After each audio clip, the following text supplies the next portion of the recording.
The trade proposals are everywhere. Could the Jazz get to 2? Could they get to 3? What about just grabbing 16 along the way? It's all next on Locked on Jazz.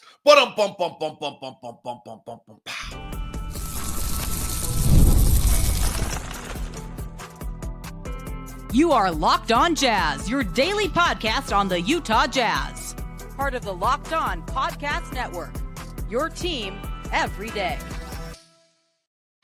How are you? I am David Locke, radio voice of the Utah Jazz, Jazz NBA insider. This is Locked on Jazz, your daily podcast on the Utah Jazz, giving you insight, expertise, geeky numbers, and hopefully making it way better to be a Jazz fan each and every day. Thank you so much for making Locked on Jazz your first listen of the day. We are free and available on all podcasting apps and on YouTube. Thank you so much for tuning in to the Everydayers. You are the best. I rewatched Tre Johnson last night. Still, yes. We'll talk about that late in the show today, plus a bunch of notes from last night's crazy Indiana-New York game and Nikola Jokić having a historical stretch. But let's play trade game. I used to have the approach that I didn't like to talk trades because it involved our players and their names and their lives. And then I realized I wasn't doing any good. That all anybody wants to do is talk trades. All that's going on the internet is clickbait trades. So let's talk about the concept of the trades and let's dig in. All right, I am currently in the middle of the Locked on Jazz NBA mock draft. You guys can decide whether you'd fire me as your GM or not. I proposed to the Philadelphia 76ers that we would trade them the 21st pick and the 5th pick for the number 3 pick, and I have been denied. So let me ask the first question. Feel free in the chat or on X or Blue Sky or wherever. Would you trade the 21st pick of the draft to move to 3? And by the way, if we move to 3, who are we taking? That's the one that was interesting to me, is I assume I'm taking Ace Bailey because I'm supposed to, but I'll talk about it in a minute. I watched Tre Johnson again last night. Kind of like him. Kind of love him. I have a player comp on who I think he is. And then the next concept is, do I actually need to even get to 3? Or can I just get Tre Johnson, if that's who I want, at 5? So I got turned down on that. So the next question is, should I go further? Am I offering something from 2028 or Minnesota or Cleveland or the second worst? Remember, we only have 2 first-round picks on a bunch of those, as we traded one for the Phoenix unprotected. And I don't have anything else I'm really willing to offer. I went through Philadelphia's salary cap situation, and they don't have any players really after their big 3 because they have no players on the roster. I actually think Philadelphia should make this trade because it gives them, kind of think they should, because it gives them another rotational player on their roster because they have Embiid at 51, Paul George at 49, Tyrese Maxey at 35. Then they have Kelly Oubre at 7 and Andre Drummond at 5. They if we're trying to give them, I was trying to go give them one of our other players. We don't actually have anyone that kind of matches enough salary there. They literally don't have, like Quentin Grimes makes $4 million. He's a restricted free agent.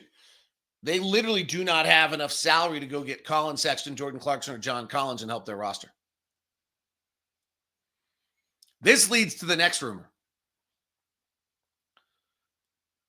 The next rumor that's out there is that the Philadelphia 76ers are trying to make a trade for, it has been mentioned, Kevin Durant and Lauri Markkanen, and Paul George is their piece. Now,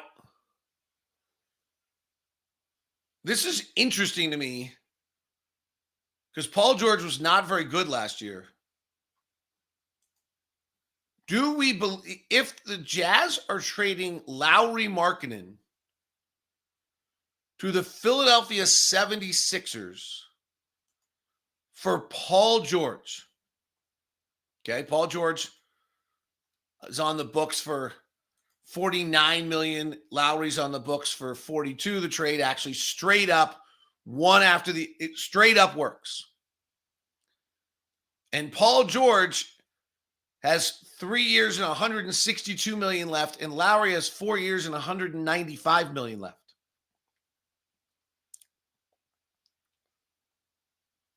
Who's the better player here? For example, somebody sent to me, or I think I saw online, actually it wasn't sent to me, was the idea that the 76ers trade for Lauri Markkanen and they attach a pick to Paul George. Paul George had a bad year this year. And maybe the Clippers really know something, and that's why they got off Paul George, and Paul George is really a problem.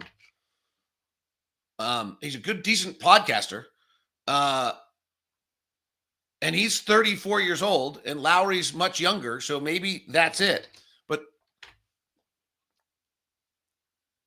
Lauri, the age thing is huge here. This may be the whole thing. Lauri's 28, he's 34. And you may just think that Paul George is done. But are you really having to attach a pick to Paul George? Now,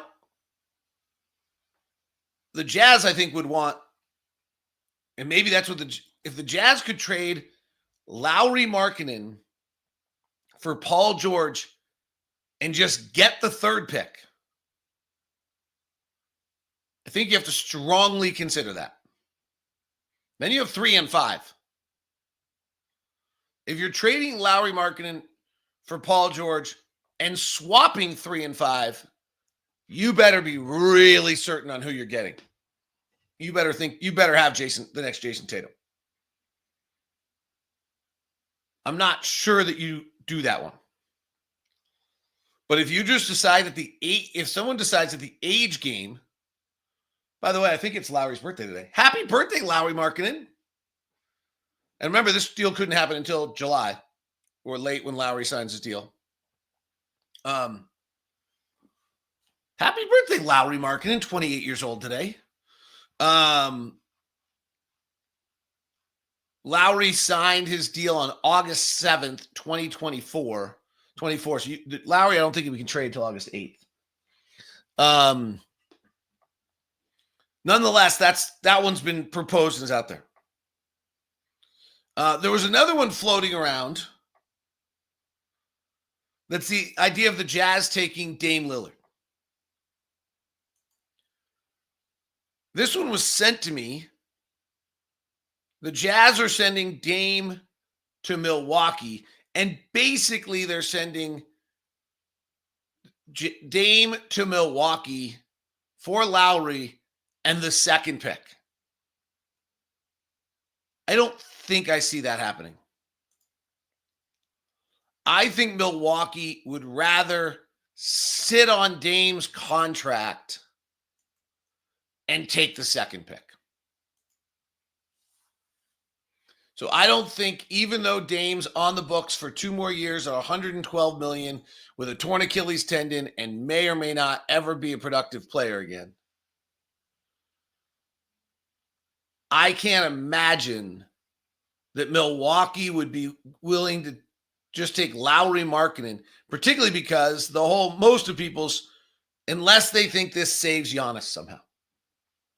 It was sent to me inside of an entire Giannis deal. And the minute Milwaukee trades Giannis, they're taking the number 2 pick. There's zero scenario where they're giving up that number 2 pick. So the question is, could the Jazz trade Lauri for Dame? Would that garner the Jazz the second pick? And I just don't think so. Somewhere along the way, if the Spurs and the Bucks make a deal, right? So there's the idea. The Spurs and the Bucks make a deal.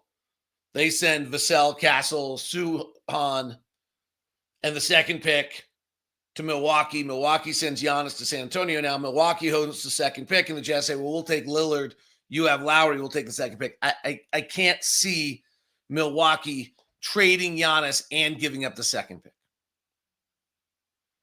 So I don't see any scenario where the Jazz can get to 2. The Jazz to 3 to me is 3 and 21. 5 and 21 gets you to 3 if you have a player and they don't. In the mock draft, I've been offered Cole Anthony and the 26th pick for Colin Sexton.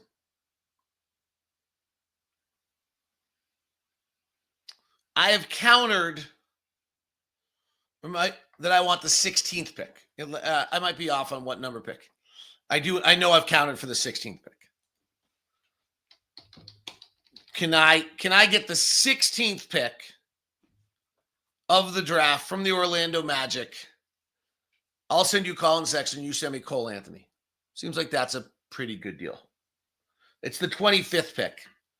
And I don't know that the Jazz want 21 and 25 unless 21 and 25 can get us to 3. The other scenario of interest here, how many picks do we really want? Do we send, I haven't proposed this yet, do we send Colin Sexton to Orlando? This is in the Locked On NBA mock draft. In exchange for Cole Anthony, we send them the 21st pick, and they send us the 16th and the 25th. So we then have 3 first-round picks again.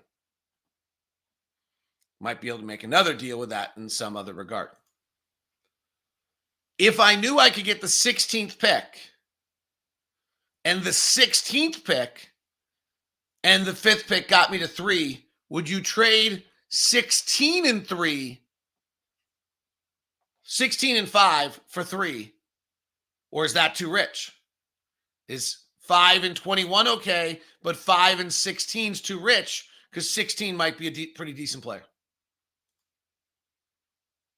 Fun trade rumors all abound on all of these different things taking place here on Locked On Jazz and the Locked On NBA mock draft that's taking place on all of these. We'll keep playing with the rumors. I'll keep an eye on them.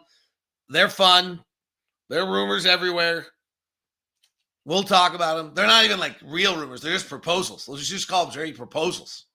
That's what they are. They're trade proposals because they're not really rumors. Rumors would be that they actually exist and that there's some truth to them. These are just proposals that have been made up in mock drafts and various articles and things like that, but they're super fun.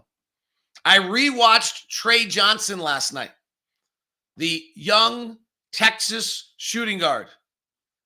Yep, next on Locked On Jazz. Today's edition of Locked On Jazz is brought to you by Murdoch Hyundai, located at 4646 South State Street, also located in Logan and in Linden. The Murdochs have been a part of Utah for over 80 years. The Hyundai car, it's got all the bells, all the whistles, all the prices, it's incredible. Look at what you get for the price point of a Hyundai, and you'll have to shop it. My dad's currently looking at the Ioniq 6. He's bought in. He's listened to his son. You look at the bells, the whistles, the safety ratings, all of the features, and the price, it's a no-brainer. Then you have to decide whether you really like the car, whether it looks right to you. It's what you want. It's what you want to drive. So if you're going to stop in the market for a car right now, email me at dlock09@gmail.com. That's dlock09@gmail.com.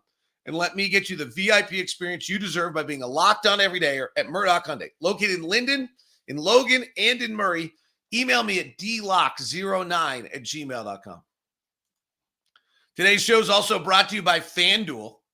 The NBA playoffs are in full swing and insane, and every night delivers highlight-worthy performances, major momentum shifts, insanity at the end of last night's game. Can't miss moments, whether it's game-winning shots or breakout player. There's no better time to get in the action than now. FanDuel makes it easy to stay in the game before tip-off and live. With player props, performance trends, and same-game parlays, fans have more ways than ever to play smart and win big. Which players are showing up in the biggest moments? How can they track their trends? Whether you know who's going to get the big matchup of each night, and how can a $200 in bonus bets add up to excitement with just $5 bet. Well, this is how. New to FanDuel, it's perfect time because when you head to FanDuel.com, you place your first $5 bet, and if it wins, you get $200 in bonus bets. Make every moment more with FanDuel, the official sportsbook betting partner of the NBA and the official sportsbook of Locked On. Thanks so much for making Locked On Jazz your first listen of the day. We are free and available on all podcasting apps and spots. If you like anything you're hearing, a 5-star review would be greatly appreciated. Be active in the comment zone, hearts, thumbs up, all things. Make part of the community. We love it very much. All right. So I sat down last night and watched Tre Johnson again. The Texas guard who my initial reaction was big yes. I watched him against Connecticut. I watched him against Arkansas. And I watched him against the other Oklahoma game. I think he's Bradley Beal. And Bradley Beal at this point is a somewhat tarnished character because of the lack of winning in Washington and the way he's played in Phoenix and the no trade clause. On the other end, Bradley Beal is a 13-year pro who's played in 3 All-Star games, who averages 22 points a game in his career, at one point averaged 30 on a crappy team, and is a career 38% three-point shooter. And I think this kid could be Bradley Beal. He's not flawless. But every time I wrote down that I thought there was a problem, he kind of solved it shortly after. On one level, there's a book on him, Tre Johnson, that he just doesn't go to the rim enough. You know what? The last play I watched last night, he went to the rim. The very, very last play I watched the whole night, I just decided to walk away because he went to the rim. I'd seen it. I'd seen yet another example of exactly what I was looking for, hoping to get out of him and try to see from him. There was a wow moment for me with him that I evidently didn't write down. That's interesting. I thought I wrote it down to show you guys this morning. Unless this is it right here. Oh, this is it. I did write it down. There are certain plays that a player makes in a game that I see and I'm like, oh yeah, that's different. This was the moment when I decided that I think Tre Johnson's a little different. This is backed up a little further than I want. He has the ball here. This is not necessarily anything, but this is there. Okay, he went to the basket. It didn't go in, but he went to the basket. So to me, I'm watching this and thinking to myself, like, okay, he just went to the basket. And then he goes to the basket again, and he doesn't get anything off. Fine. That's like, okay. And he's a 2-foot jumper on both of them. I've gone back to both the plays. He's a 2-foot jumper. There's my weakness. He's a 2-foot jumper at the basket. And that worries me a little bit. And then this happens. And when I see this, I'm okay. We're done. There we go. Who makes that pass? How many guys see a game, understand the game, see the game, and are willing to do that and trust their athleticism to just do that? That is a different player. I'm not trying to overplay it, but 1, to see it, and 2, to figure out, I'm going to throw like a bowling ball with my right hand and hit it on the mark and make that play. There's a level of confidence to that. There's a level of pizzazz to that. There's a level of stardom to that.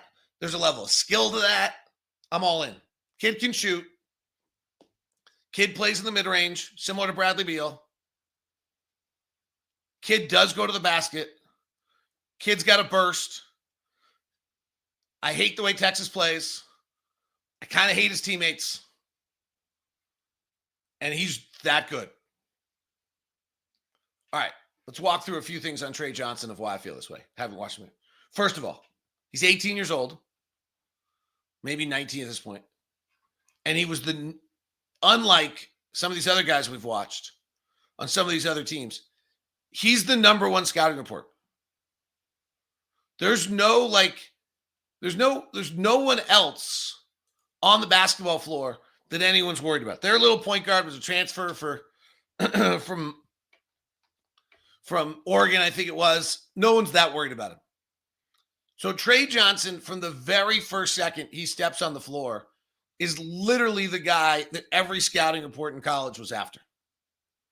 Dude dropped 29 in his career opener against Ohio State. There was no mystery. He starts every possession in the corner, and Texas does absolutely nothing to get him free. Now, he's not brilliant moving and running and clearing himself. He does a little bit, but they literally run like the same play most of the time, and he starts in the left corner, and then he kind of just runs around the baseline, and they run action at the top that sends the ball to the right side floor, and then he comes back around the reverse side, sometimes off a curl, and he catches. There's nothing to it. What he would do in NBA space with actually NBA offenses with Will Hardy calling plays for him is awesome. When he catches the ball on those curls, his first burst is awesome. Saw him finish both left-handed and right-handed. Saw him come off the curl both right-handed and left-handed.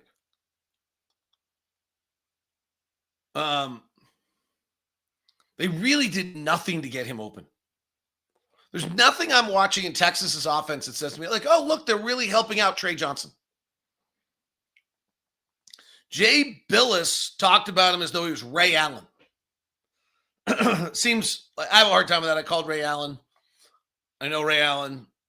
I've been with Ray Allen. He's a different bird. And he's like the second greatest shooter in the history of the game behind Steph Curry. I don't think this kid's Ray Allen.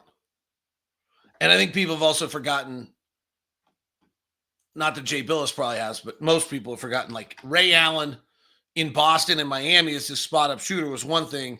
Ray Allen in Seattle was quite a creator. Ray Allen in Milwaukee, before he got traded to Seattle, in his opening years was a ball-handling wizard, going to the basket, 25 points a game, 5 rebounds, 5 assists, beast, who shot 43% from 3. So I don't think he's that. The story is that he supposedly is in at 6 a.m. every morning. They told a story on the broadcast asking how the veterans took to Tre Johnson, and the coach said, well, he's in the gym at 6 a.m. every morning, so they bought in. He's got a beautiful high release, so he's always going to be able to get that shot off. He can free himself off the bounce, and he's open for a spot up. He's pretty dead-eye. There are 2 things about him that I don't think are set, that I think are going to hold him back. His handle is a little loose. He loses control of the ball a decent amount and then has to bring it back. Teachable. He's a 2-foot jumper in and around the basket. You saw it in those 2 plays that we saw there before he made that incredible pass. He's a 2-foot jumper. That, he's going to have to figure that out. Donovan did. Donovan learned how to go from a 2-foot jumper to 1-foot jumper. I'm assuming he's going to be able to figure that out. But inside the paint, when he puts both feet down, or even on the one drive, he had to bring his other foot in. I think it's what's preventing him from making that shot. Defensively, I didn't. The 2 criticisms you read about him are defensively that he's not great. I didn't see that. I did not see, in the 3 or 4 games I've watched, I did not see a single oh no defensive moment at all. In fact, I saw him guarding the post and bust his butt and played, I thought, and closed out. And I thought he played pretty hard in all those. The other question on him has been his lack of steals, his lack of rebounds. Again, I didn't see like a bunch of, he's definitely not flying in, but it was very clear that their system was that their 2 guards get all the way back every single time. So I also didn't see a bunch of times where I thought he moved away from contact or tried to avoid things. I'm in. We get Tre Johnson at 5. I'll be very, very pleased. And I think we'll have a lot of fans rooting for that kid and pretty excited about him as well. I also watched Liam McNally in that ball game We'll touch on him, plus a bunch of notes from last night, and one of the greatest 5-year stretches in NBA history. Next on Locked on Jazz.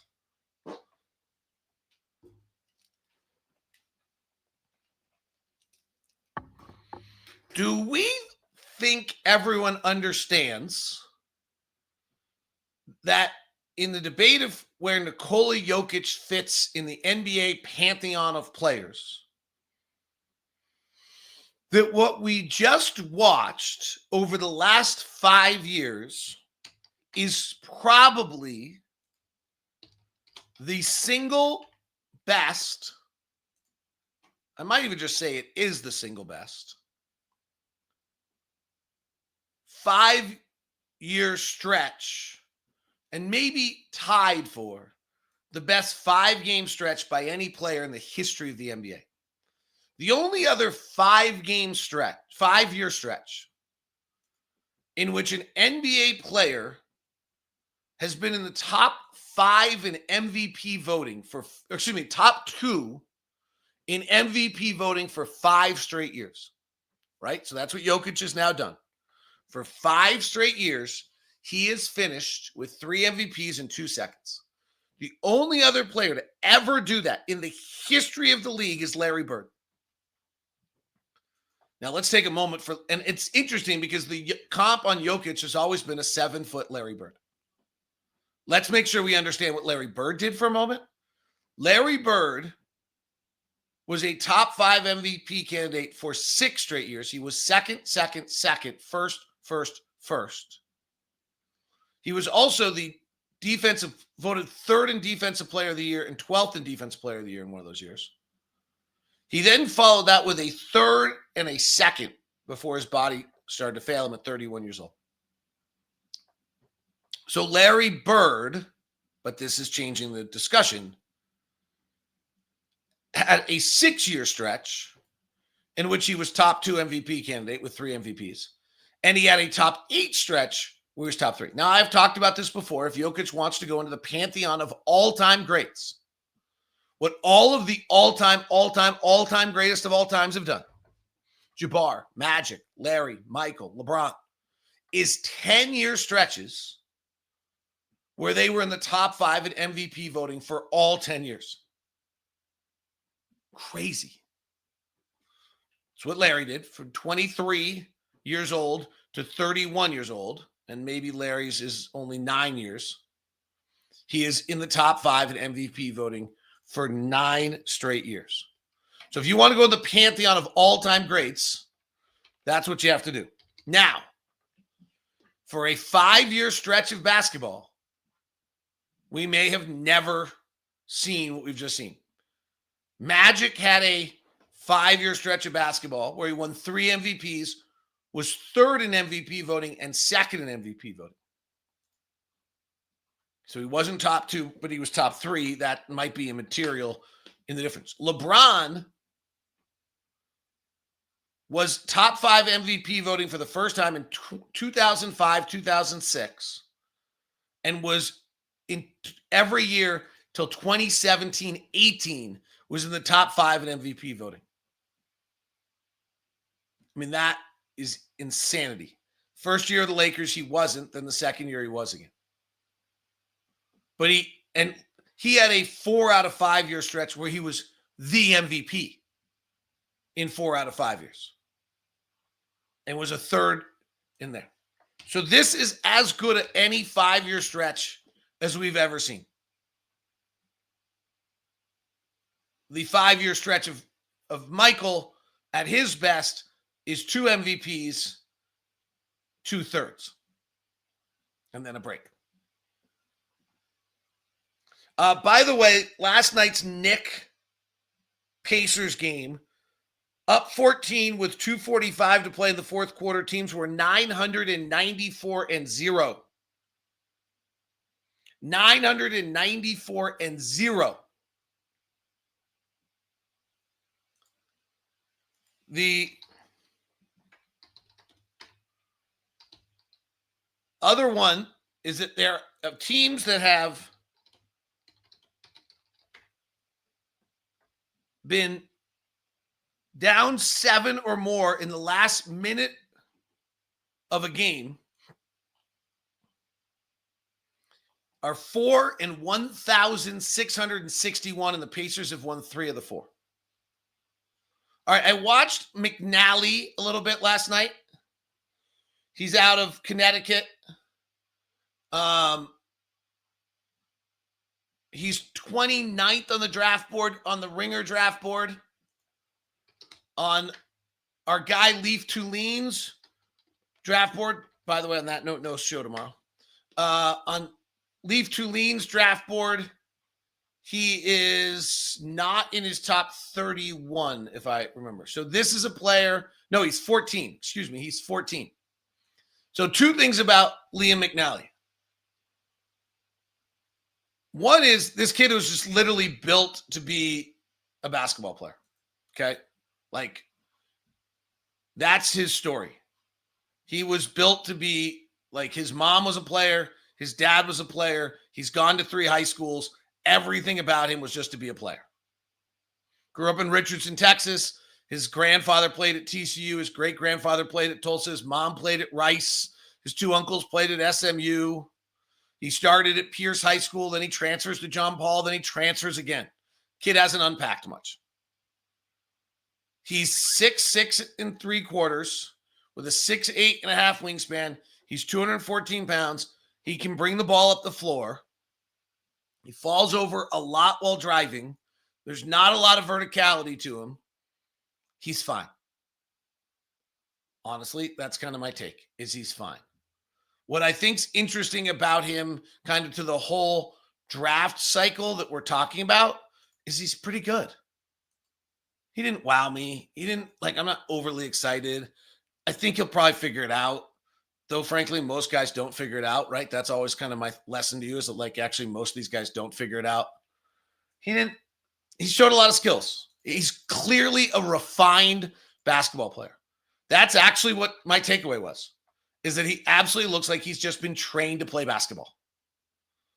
He's 79th percentile in transition on 50 attempts. He's in the 11th percentile in isolation because he doesn't have an isolation game. He ran 76 pick and rolls. He was in the 64th percentile. His spot-up shooting's in the 43rd percentile, so this is not a dead-eye, incredible shooter. His catch and shoot's in the 67th percentile, and his off-the-bounce shooting is awful. He was 5 of 28 in the 6th percentile. He's fine. Might be TJ Leaf and never play. He looks better than, frankly, most of the players I watched last year. But he's not a wow factor. But he knows how to play. My guess is if he gets on the right team, in the right place, and he can play with the ball in his hands and move it, and it's a team that moves it a lot, he'll be all right. If he has to just be a spot-up, close-out drive guy, probably not. Remember, I'm not trying to be a jerk. 50% of all players after the 10th pick of the draft don't make rotations in the NBA. All right, that is Locked On Jazz today. Have a great one. We will not have a show for you tomorrow. It's just not going to happen. Back with you on Monday. Have a great day. Thanks so much for tuning in. Feel free to follow me on socials at DLock09. 5-star reviews are greatly appreciated. They do kind of matter. Thumbs up. Hit the bell button on YouTube. All that fun stuff. Throw the comments in. Interact with each other. Be a part of the community. Love that. Now we send you the first ever 24/7 national NBA channel, Locked On NBA. Check out Locked On NBA Game Day with all the games every night.